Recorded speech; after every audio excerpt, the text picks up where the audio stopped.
Ya, Assalamualaikum warahmatullahi wabarakatuh. Pada kesempatan ini kita akan membahas tentang uh, menjamin mutu laboratorium dengan strategi 5 key framework. Jadi ini diambil dari penerapan TQM, Total Quality Management. Ya, kita langsung saja lihat bersama. Ini adalah gambaran dari fundamental Total Quality Management, bahwa saat ini, perkembangan saat ini berdasarkan kejadian-kejadian atau berdasarkan era saat ini, tekanan publik dan swasta itu menahan biaya-biaya kesehatan disertai dengan tekanan untuk meningkatkan kualitas. Jadi saat ini publik dan pihak swasta itu banyak menekan laboratorium atau mempressure laboratorium dalam hal cost, biaya, dan juga ditekankan juga untuk meningkatkan kualitas. Jadi laboratorium itu mendapatkan beberapa dasar untuk menjadikan laboratorium itu memiliki kualitas yang tinggi tetapi dengan biaya yang ditekan atau biaya yang ekonomis, sehingga tekanan itu terasa kontradiktif, di mana ada pengurangan biaya tapi diharuskan untuk meningkatkan kualitas. Ya, sehingga ini menyebabkan laboratorium harus mengadopsi sistem manajemen kualitas yang baru untuk mengelola kualitasnya. Sehingga ketika menghadapi tekanan yang sama, industri lain itu bisa survive dalam arah dan perkembangan laboratorium itu sendiri, terutama terhadap kualitasnya. Saat ini, industri-industri lain yang serupa dengan laboratorium-laboratorium yang ada itu sudah menerapkan sistem manajemen kualitas yang baru dengan menerapkan prinsip dari TQM atau Total Quality Management. Nah, Total Quality Management ini juga disebut sebagai kontrol kualitas. Juga selain kontrol kualitas, dia berkaitan dengan kepemimpinan kualitas, juga berkaitan dengan peningkatan kualitas berkelanjutan, berkaitan pula dengan manajemen mutu, dan masih banyak hal lain. Namun, secara filosofi, TQM ini merupakan manajemen yang mengatur atau mengembangkan organisasi atau perangkat laboratorium dalam proses manajerial untuk meningkatkan kualitas semua aspek yang ada di laboratorium. Saat ini banyak organisasi laboratorium yang mengadopsi konsep dan prinsip TQM ini. Sehingga karena adanya kontradiktif antara penurunan biaya dan peningkatan kualitas, sehingga bisa dikoherensikan bahwa biaya itu harus dipahami dalam konteks kualitas juga. Jika kualitas itu adalah biaya, maka penurunan biaya haruslah berbalik arah dengan peningkatan kualitas. Nah, di slide ini bisa dilihat gambaran flowchart dari kualitas cost atau harga dari kualitas, harga dari mutu. Jika kualitas itu berarti kesesuaian dengan persyaratan, maka biaya kualitas itu haruslah bisa dipahami dalam istilah biaya kesesuaian atau yang disebut dengan cost conformance. Ya. Sekali lagi, jika kualitas berarti kesesuaian dengan persyaratan, ya, maka biaya kualitas itu harus dipahami dalam istilah biaya kesesuaian atau cost conformance.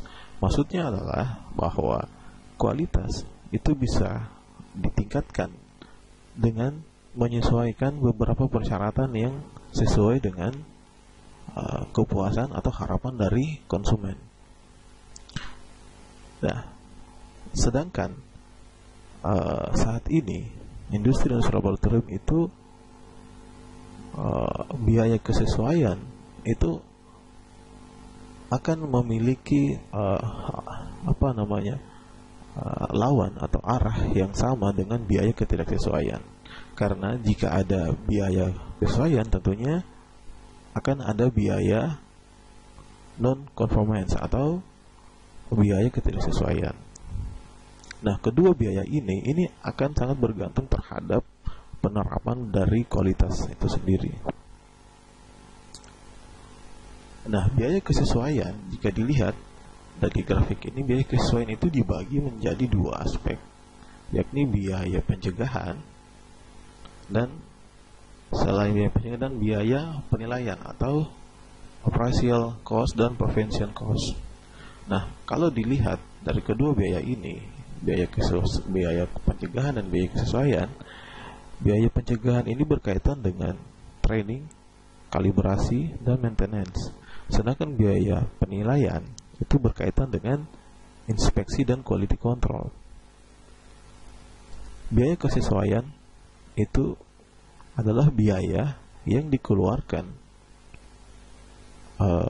Biaya kesesuaian itu terbagi menjadi dua, yakni biaya pencegahan dan biaya penilaian.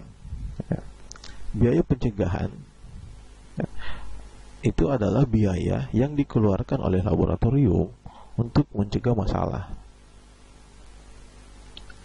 Sedangkan biaya penilaian ini adalah biaya yang dikeluarkan untuk menilai kerja. Ya, artinya bahwa dari quality cost dalam istilah yang ada di industri, biaya kesesuaian itu akan memiliki biaya ketidaksesuaian. Ya. Jika kita simpulkan, biaya kesesuaian akan memiliki biaya ketidaksesuaian. Nah, biaya kesesuaian itu dibagi menjadi dua, yakni biaya pencegahan dan biaya penilaian. Sedangkan biaya ketidaksesuaian terdiri dari dua juga, yakni biaya kegagalan internal dan biaya kegagalan eksternal, ya, atau external failure cost dan internal failure cost. Kedua biaya ini memberikan pengaruh terhadap quality cost yang akan berpengaruh terhadap kualitas.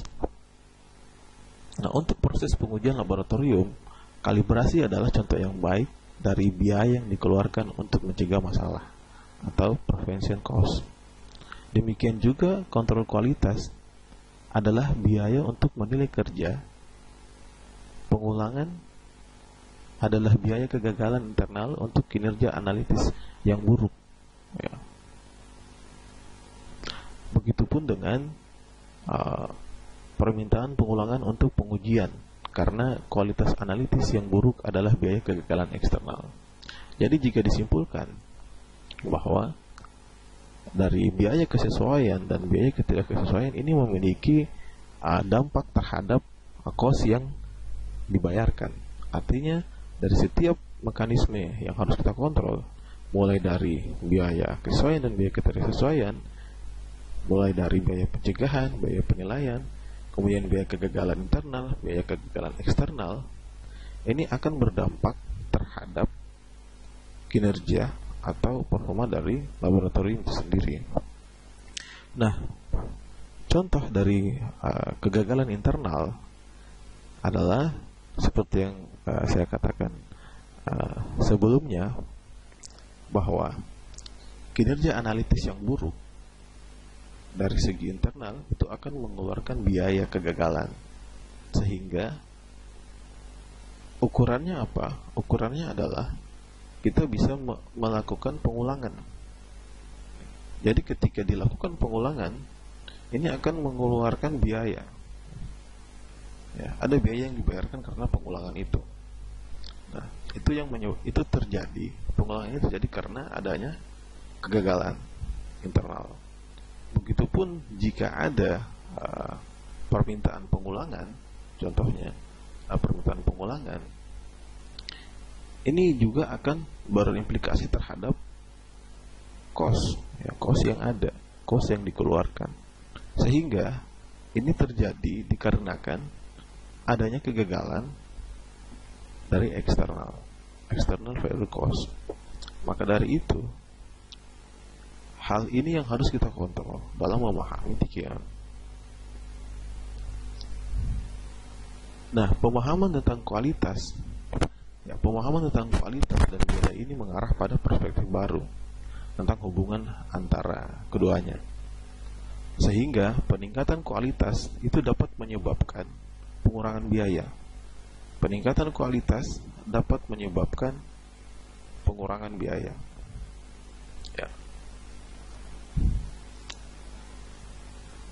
Saat ini efisiensi menjadi tolak ukur dari kualitas. Efisiensi yang valid, efisiensi dengan hasil pemeriksaan yang valid itu adalah peningkatan kualitas yang baik. Jika itu dilakukan sehingga pengeluaran yang terjadi tadi karena dampak ini itu bisa diminimalisir atau bahkan dihilangkan, sehingga terjadi penurunan cost atau penurunan harga atau pengeluaran dari laboratorium. Ya. Begitupun dengan pasien atau customer. Jadi ketika efisiensi dan kualitas itu meningkat, maka cost yang dibayarkan atas pelayanan itu oleh pasien ataupun konsumen kita itu akan lebih rendah juga. Peningkatan kualitas itu secara dampak akan menyebabkan pengurangan biaya. Misalnya dengan kualitas analisis yang lebih baik, laboratorium itu akan mampu mengurangi limbah, ya, limbah pengulangan tadi. Begitupun pada akhirnya akan mengurangi biaya. Konsep ini pertama kali dikenalkan oleh ini referensinya Bapak Edward Deming. Ya. Dia adalah ahli quality control yang mengembangkan dan menyebarluaskan gagasan.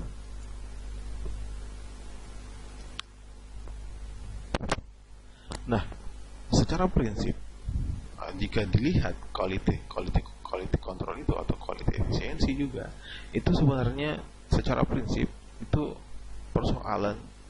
ada persoalan kualitas yang mendasar jika kualitas ini tidak bisa ditingkatkan. Ya. Kalau dilihat secara lebih dalam, permasalahan yang terjadi karena kualitas yang tidak baik atau kualitas yang tidak bisa ditingkatkan itu terjadi ketika masalah itu tidak dihilangkan secara permanen. Jadi kualitas dan efisiensi itu bisa meningkat itu jika kita bisa menghilangkan masalah atau sumber masalah secara permanen. Ya. Beberapa referensi menyebutkan bahwa saat ini 85% dari semua masalah yang ada itu adalah masalah proses. Itu adalah masalah proses yang dimana masalah proses ini itu hanya dapat dipecahkan oleh manajer. Sedangkan sisanya 15% dari semua sumber masalah yang menyebabkan kualitas kita tidak bisa meningkat, ya, itu disebabkan itu adalah masalah yang membutuhkan tindakan dan peningkatan kinerja individu pekerja. Jadi masalah kualitas terutama masalah manajemen, ya, karena hanya manajemen yang memiliki kekuatan untuk mengubah proses kerja. Jadi 85% dari peningkatan kualitas dan efisiensi di laboratorium itu bisa dihilangkan dan dieliminasi dengan peran dari manajer, ya, karena manajer adalah pengatur manajemen yang mengatur semua proses yang terjadi di laboratorium. Begitupun dengan TQM itu sendiri atau Total Quality Management. Jadi peran seorang manajerial dalam hal ini manajemen laboratorium, kepala lab atau perangkat manajemen laboratorium itu sangatlah sentral dalam menjamin atau menggaransi atau menyumbangkan 85% dari peningkatan kualitas di laboratorium dan menghapus 85% permasalahan yang ada di laboratorium. ATLM atau individu pekerjaannya itu hanya 15%. itu bisa dihapus permasalahan itu dengan peningkatan kualitas atau peningkatan kinerja dari individu, bisa jadi pelatihan ataupun hal-hal lain. Jika dikaitkan dengan ini, ya, kalau dilihat dari semua kos-kos yang harus dibayarkan dari peningkatan kualitas itu, ya, training itu memang hanya sedikit untuk peningkatan kualitas individu pekerja. Begitupun dengan kedisiplinan dan lain-lain. Lebih dari itu adalah persoalan manajerial. Ya. Ini adalah grafik dari sistem pelayanan atau sistem total quality management. Ya. Coba diperhatikan grafik ini. Ini adalah liner dari customer, ini adalah area dari pekerja, ini adalah area dari manajer unit, ini adalah departemen direktur, dan ini adalah administrator atau kepala. Kalau dilihat, terkadang permasalahan yang terjadi itu ada di sistem ini. Nah, dari grafik ini kita bisa melihat bagaimana cara sistem bekerja, cara total quality management bekerja dalam sebuah organisasi untuk memproses setiap permasalahan yang terjadi. Misalnya, dokter atau customer mungkin melihat organisasi di laboratorium itu atau di pelayanan kesehatan itu sebagai penyedia proses pemeriksaan pasien. Ya, mulai dari pengujian pasien, diagnosis pasien, perawatan pasien, administrator layanan kesehatan, ya. Begitupun dengan perangkat lain. Contohnya seperti administrator layanan kesehatan.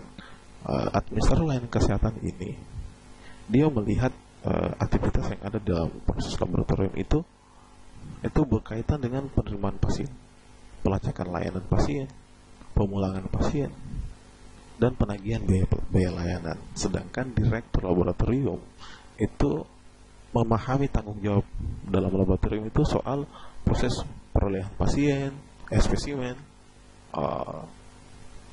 proses spesimen diolah, ya, analisis sampel, pelaporan dan hasil pengujian. Ya, analisis laboratorium pun memandang ke arah yang lain. Ya, mereka analisis laboratorium TLM itu melihat pekerjaan sebagai proses untuk memperoleh sampel, menganalisis sampel, dan melakukan kualitas. Jadi semakin tinggi ruang yang dilihat, atau semakin tinggi tanggung jawab yang diemban, itu memandang sebuah sistem itu berbeda-beda. Begitupun dengan analisis laboratorium atau TLM memandang sistem itu hanya seputar menganalisis sampel, melakukan kualitas. Ya, lain hal jika direktur laboratorium memandang sistem itu seperti apa. Lebih besar skop yang dipandang.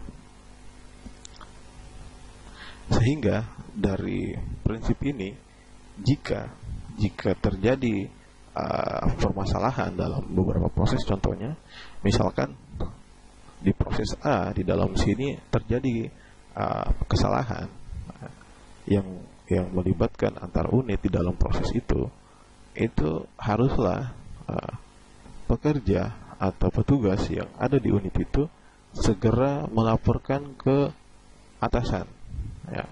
Atau dalam hal ini pekerja yang ada di sini ini segera melakukan pelaporan ke atasan, ya, ke section manager. Begitupun section manager melihat permasalahan itu segera melaporkan ke bagian departemen direktur, dan begitupun departemen direktur melaporkan ke organization administrasi, sehingga proses ini terjadi pun di laboratorium.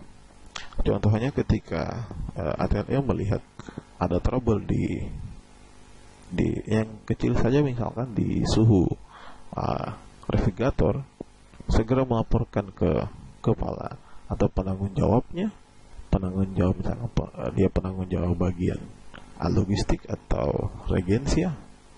Regensia segera melaporkan ke unit kepala laboratorium. Kepala laboratorium segera memproses ke kepala instalasi. Kepala instalasi segera memproses ke bagian rumah sakit yang bisa memberikan solusi. Misalkan solusinya harus diganti refrigeratornya, atau misalkan itu hanya akan sampai di level instalasi, kepala instalasi. Misalkan ini harus dipanggil teknisi nih untuk segera menservis atau memperbaiki permasalahan yang ada. Jadi semakin kompleks permasalahan yang ada, itu tanggung jawab pun akan semakin terorganisir. Ya, seperti itu kurang lebih sistem yang harus dibangun dalam mengontrol kesalahan. Jadi bicara soal kualitas, selain kita bicara kaitannya dengan biaya yang akan dikeluarkan, ya tentunya semakin besar kesalahan yang terjadi, itu akan semakin besar pula biaya yang akan dikeluarkan oleh laboratorium, sehingga inilah yang tidak diharapkan, yang nantinya akan juga mempengaruhi kualitas dari laboratorium itu sendiri. Ya. Nah, ini adalah filosofi yang berkaitan dengan TKM, bahwa kualitas itu tidak pernah kebetulan. Itu adalah sesuatu yang dilakukan dengan niat yang tinggi, usaha yang tulus, kegiatan yang cerdas, di mana kebutuhan dan harapan pelanggan atau konsumen dipenuhi dengan cara yang paling efisien, hemat biaya, dan memaksimalkan potensi semua pemberi kerja dalam dorongan berkelanjutan untuk perbaikan. Ya. Jadi kata kunci dari ini, jika dilihat dari jika ditarik dari filosofi soal TKM, kata kunci dari TKM itu, esensi dari TKM itu berkaitan dengan keandalan, kevalidan atau reliable, dipercaya, kemudian efisiensi, kemudian yang ketiga keuntungan dengan peningkatan pendapatan, atau keuntungan dengan pengurangan atau memotong biaya pengeluaran. Ya, ini adalah esensi dari TKM. Sehingga dalam menjalankan praktik laboratorium yang baik atau good laboratory praktik, itu kita mendapatkan beberapa trik untuk mengontrol kualitas laboratorium.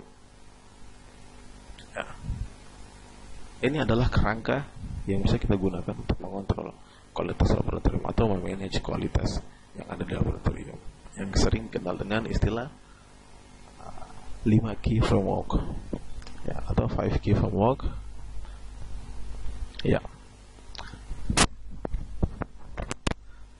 5 key framework ini atau 5 key framework ini adalah merupakan hasil dari telahan atau prinsip dan konsep TKM, ya, yang kemudian diformulkan dalam proses manajemen mutu.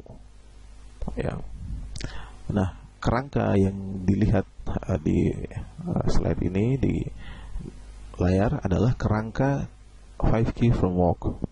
Dari kerangka ini adalah kerangka yang mengelola kualitas di laboratorium dengan menekankan pembentukan proses laboratorium, kualitas atau KLP, QC Quality Control, QA penilaian kualitas, Quality Assurance, ya, atau Quality Assessment, penilaian kualitas, GLP, ya, mencakup proses analitis dan kebijakan umum praktik, ya, prosedur yang menentukan bagaimana pekerjaan dilakukan, KLP, ya, QC menekankan prosedur kontrol statistik atau quality control, tetapi juga mencakup prosedur pemeriksaan statistik seperti pemeriksaan linearitas, pemeriksaan regen dan standar, dan monitor suhu. Ya.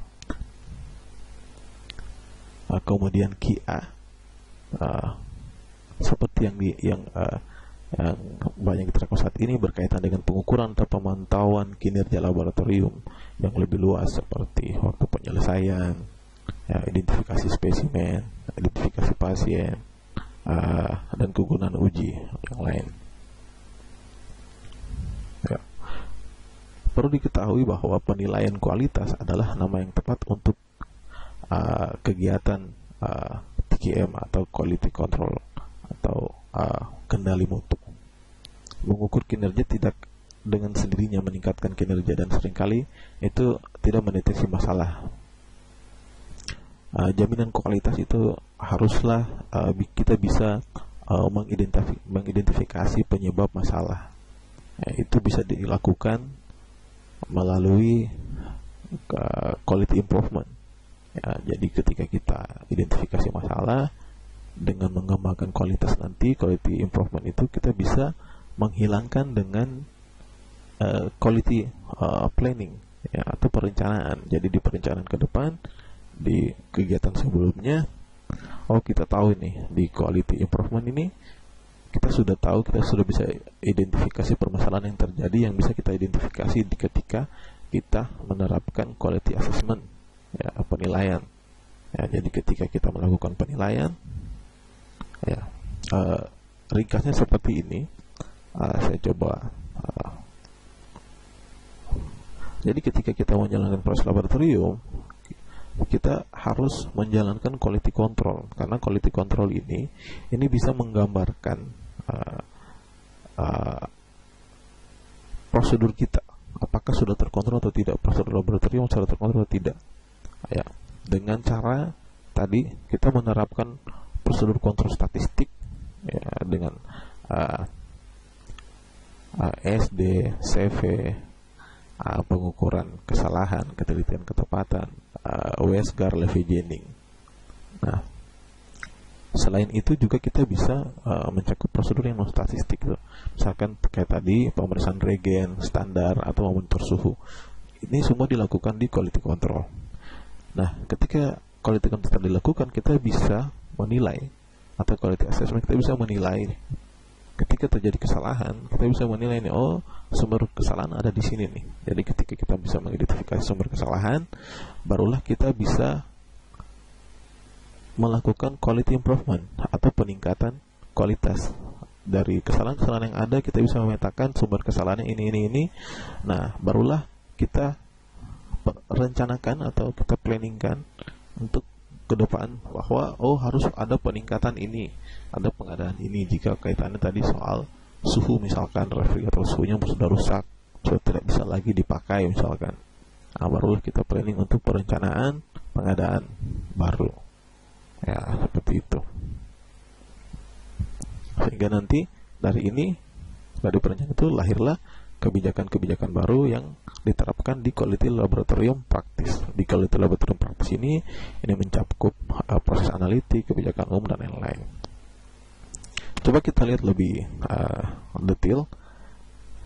Nah, quality improvement itu menyediakan proses pemecahan masalah terstruktur untuk mengidentifikasi akar penyebab masalah, untuk mengidentifikasi solusi untuk masalah tersebut.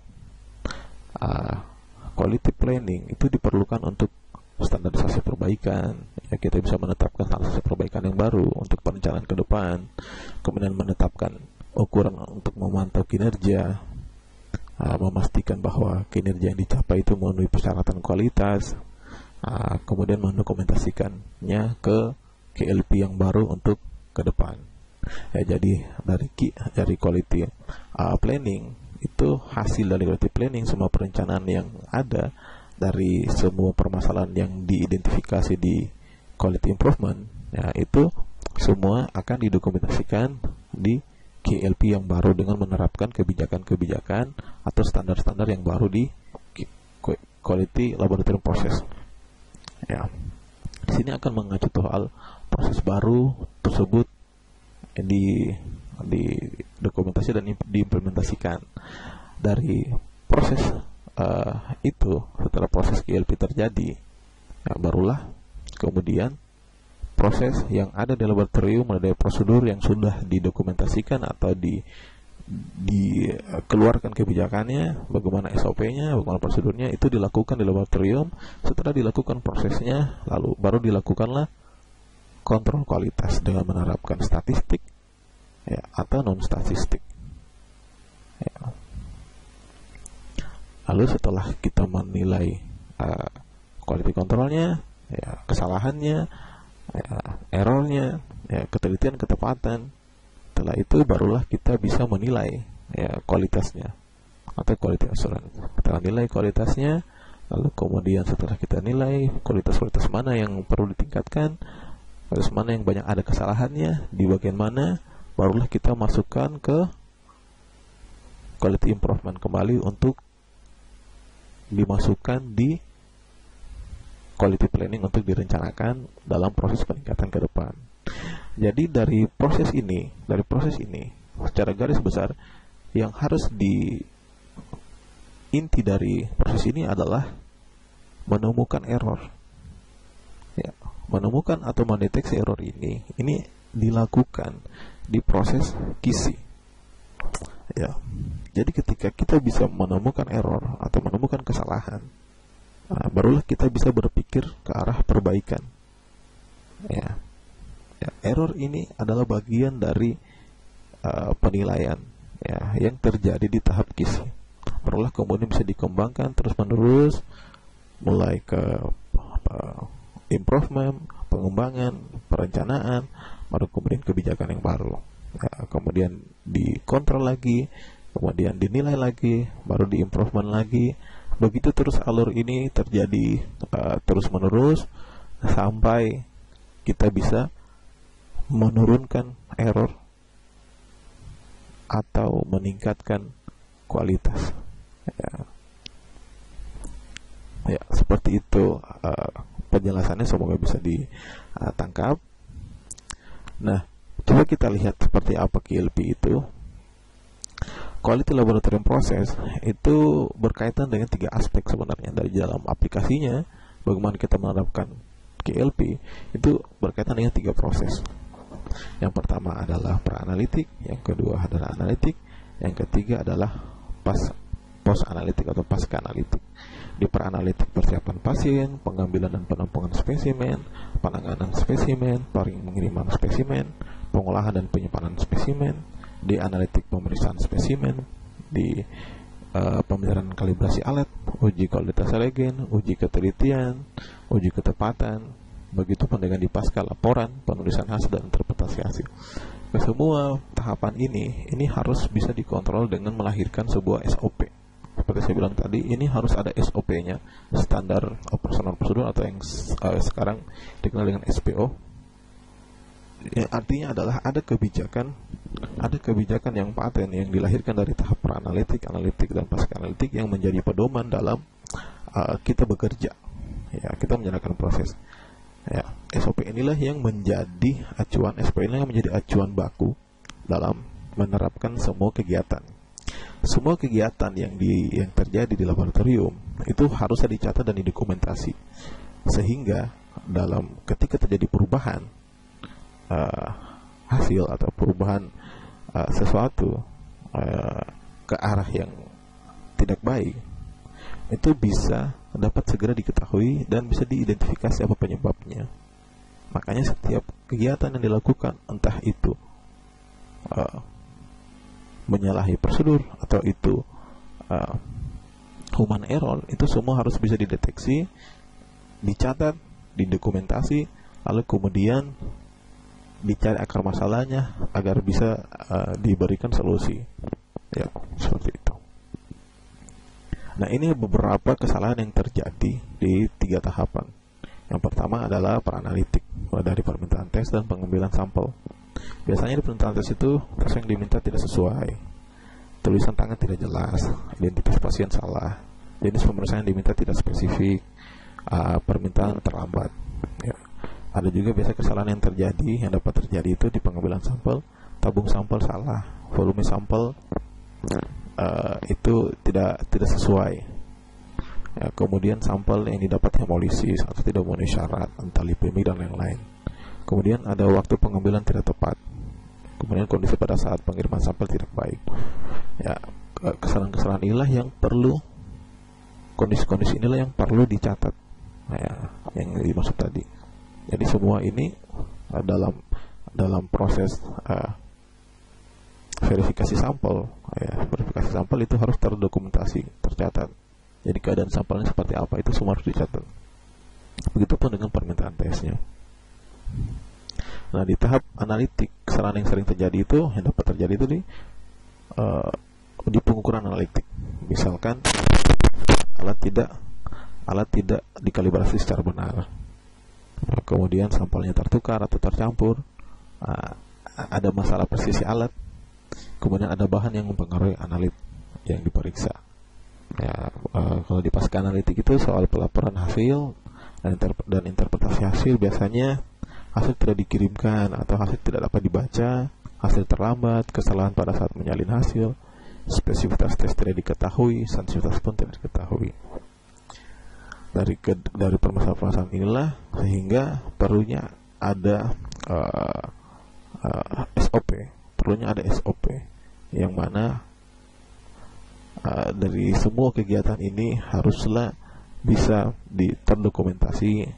Intinya di tahap KLP ini semua kegiatan yang terjadi itu bisa terdokumentasi semua aspeknya sehingga bisa mengarah ke pencarian atau troubleshoot dalam solusi pencarian dari akar masalahnya. Nah, yang kedua setelah KLP, yang kedua adalah QC atau quality control.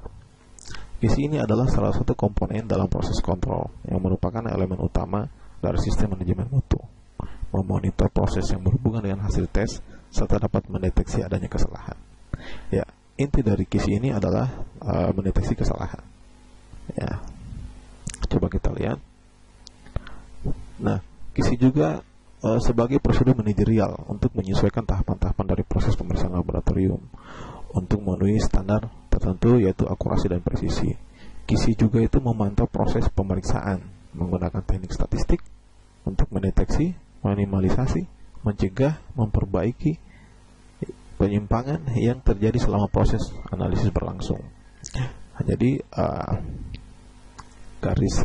perlu digarisbawahi bahwa di QC ini sekali lagi berkaitan dengan teknik statistik, ya. Seperti yang sudah beberapa kali diutarakan di video-video sebelumnya itu soal bagaimana kita mengukur mengukur SD, CV, dan statistik-statistikal lainnya yang kemudian kita terapkan ke Levigening, membuat grafiknya lalu dinilai menggunakan Westgar apakah dia kesalahan acak atau kesalahan sistematik atau kesalahan apa, baru kemudian bisa dilakukan tindakan perbaikan. Ya. Nah, ada dua jenis kesalahan yang sering terjadi. Yang pertama ada kesalahan teknik, yang kedua ada kesalahan non teknik. Nah, kesalahan teknik ini adalah kesalahan yang sifatnya melekat dan seakan-akan tidak mungkin untuk dihindarkan, sehingga usaha perbaikan itu hanya dapat memperkecil kesalahan tapi tidak mungkin menghilangkan. Misalnya kesalahan dalam mengatur panjang gelombang dan pada fotometer, atau kesalahan dalam mengatur suhu water bath, atau salah dalam menipiskan larutan standar. Nah, kesalahan teknik ini itu dari semua aspek yang terjadi itu bisa digeneralisasi menjadi beberapa kesalahan dari kesalahan teknik. Yang pertama adalah kesalahan acak, yang kedua adalah kesalahan sistematik. Kesalahan acak itu kesalahan yang terjadi karena hasil pemeriksaan bervariasi dari nilai seharusnya. Sedangkan kesalahan sistematik itu kesalahan yang terjadi karena hasil pemeriksaan menjurus ke satu arah. Ya. Ada juga yang ketiga adalah hasilnya selalu lebih besar atau selalu lebih kecil dari nilai seharusnya. Nah, ini adalah beberapa kesalahan teknik yang sering terjadi.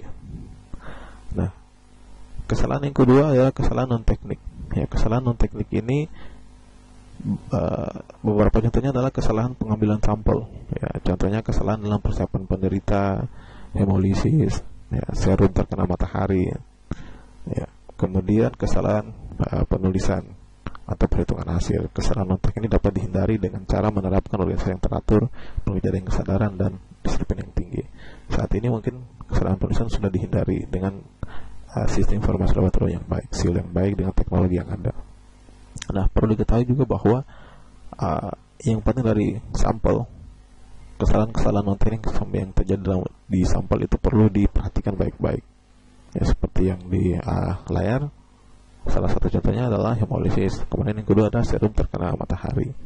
Ya, sebisa mungkin serum itu dihindari dari terkena matahari langsung, karena senyawa kimia aktif yang ada di dalamnya itu bisa terurai atau terdegradasi atau bertambah tinggi atau bertambah rendah konsentrasinya karena efek dari paparan sinar matahari. Ya. Nah, secara garis besar KISI itu meliputi KISI regen atau verifikasi regen, kemudian KISI instrumen, itu pengecekan fungsi instrumen, prosedur pemeliharaan instrumen, kemudian proses KISI harian dan KISI periodik. Ya, ini semua harus terdokumentasi. Ya, semua ketiga aspek KISI ini.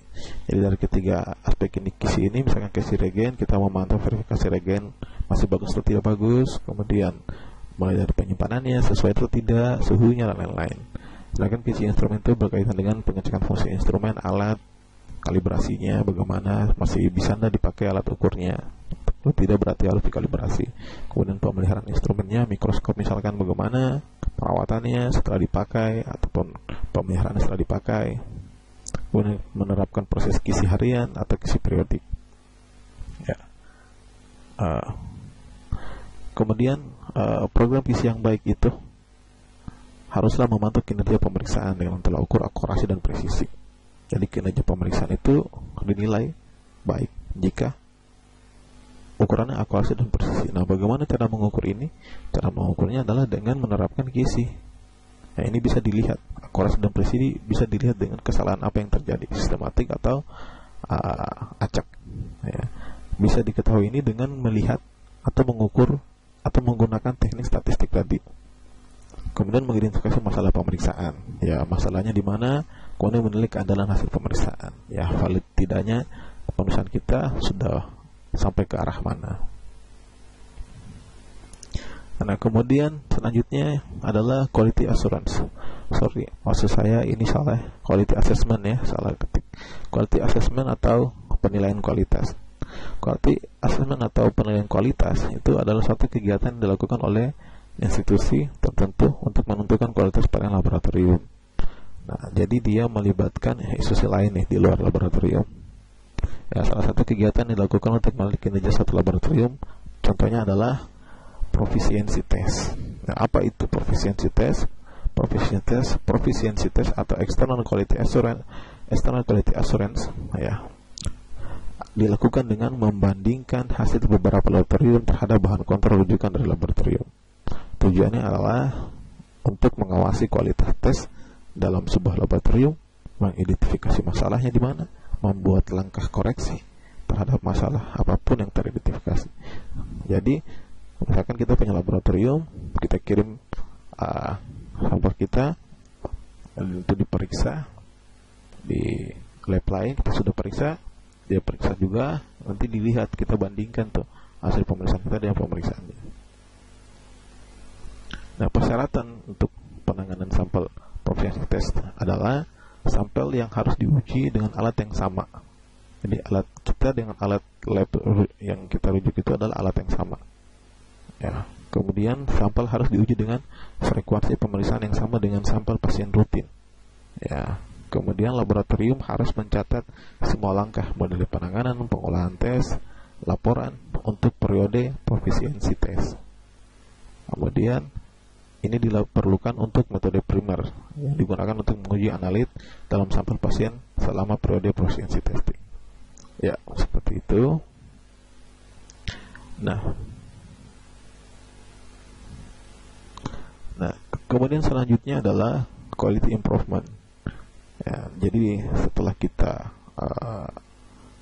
quality assessment, menilai kualitas kita dengan menerapkan proficiency test, itu bisa kelihatan nanti apa yang kurang dari lab kita. Kemudian dari kekurangan itulah kita bisa melihat pemecahan masalahnya seperti apa. Nah, kita identifikasi akar masalahnya adanya di mana, kemudian kita cari pemecahannya. Dengan itulah quality improvement berjalan.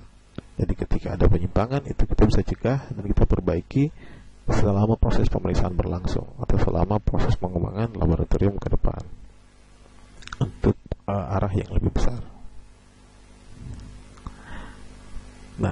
Yang terakhir adalah quality planning. Ya. Quality planning itu adalah merencanakan kualitas, merencanakan mutu. Ini adalah kegiatan kita menstandarkan pemecahan, menetapkan ukuran-ukuran untuk menilai kinerja suatu laboratorium, serta mendokumentasi langkah-langkah pemecahan masalah dan untuk diimplementasikan pada GLP. Jadi di quality planning ini kita setelah kita lihat permasalahannya di quality improvement, solusinya seperti apa, lalu kemudian kita standarkan di quality planning, kemudian kita tetapkan perencanaannya seperti apa untuk menindaklanjuti dari identifikasi solusinya, lalu kemudian di GLP untuk bisa diimplementasikan. Ya, seperti itu gambaran dari proses yang terjadi di laboratorium yang berkaitan dengan 5K framework.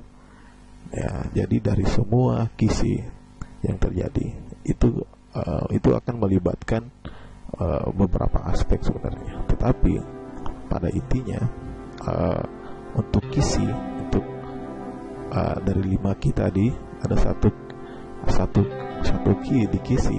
Di kisi itulah kita akan berdalam di kisi itulah, karena di kisi itu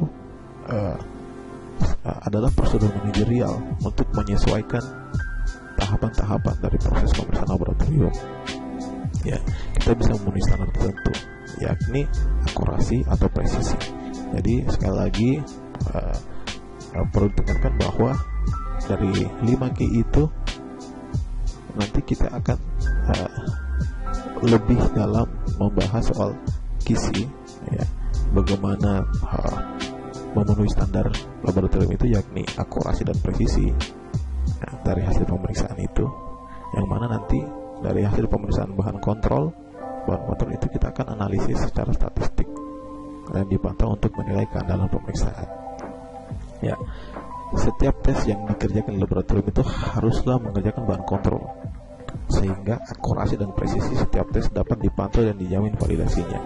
Jadi bayangkan kalau setiap pemeriksaan yang di laboratorium tidak dikontrol, kita tidak bisa menjamin hasil pemeriksaan kita sudah sampai di mana keandalannya.